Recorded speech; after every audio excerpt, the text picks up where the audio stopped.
എന്ന് കൂട്ടിത്തരാം. മോൾ എവിടെയുണ്ട് ഇപ്പൊ? മോളല്ലേ?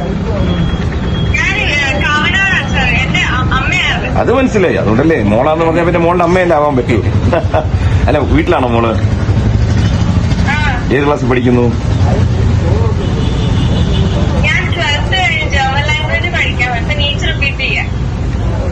ജർമ്മൻ ലാംഗ്വേജും സംസ്കൃതമായിട്ട് ഭയങ്കര ബന്ധമാണ്, ഭയങ്കര കണക്റ്റഡാണ്. അതാണ് എന്റെ. രണ്ടും ടഫാണ്, പക്ഷെ പഠിച്ചു കഴിഞ്ഞാൽ ബ്രെയിനിന് ഭയങ്കര ഓപ്പണിംഗ് ഉണ്ട്. സംസ്കൃത വാക്കുകൾ നമ്മൾ ഉച്ചരിച്ചു കഴിഞ്ഞാൽ ബ്രെയിനിൽ ചെറിയ നല്ല സ്പാർക്സ് ഉണ്ടാകും, പുതിയ ചിന്തകൾ വരും, നല്ലതായിട്ട് വരും കേട്ടോ.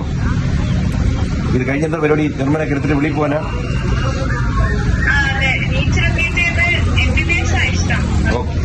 പോയി കഴിഞ്ഞൊരു കാര്യം, ഡോക്ടറൊക്കെ ആയിക്കഴിഞ്ഞ് കാശൊക്കെ വന്നു തുടങ്ങുമ്പോൾ അറിയാലോ, അമ്മ കഷ്ടപ്പെടുന്ന കാണുന്നുണ്ടല്ലോ ഇവിടെ നിന്ന്.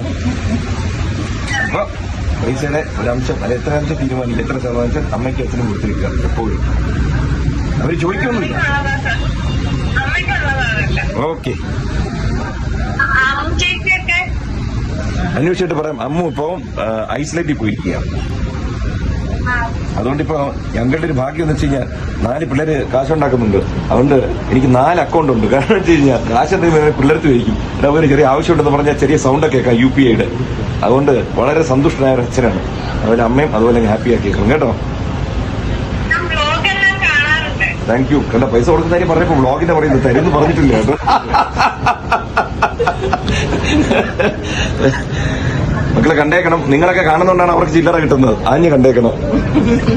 ഓക്കെ മോളെ, താങ്ക് യു. സന്തോഷം സംസാരിച്ചില്ല കേട്ടോ. മക്കളുടെ ഫ്രണ്ട്സിനോടൊക്കെ പറയണം, ഇങ്ങനെ ഒരു അങ്കിളുണ്ട്, ഈ അങ്കിളിന് ഇത്തവണ വോട്ട് ചെയ്യണം. ഏത് പാർട്ടിയാണ്? ഓക്കെ, അങ്കിളിന് വോട്ട് ചെയ്യണം. ഓക്കെ മോളെ, താങ്ക് യു. God bless.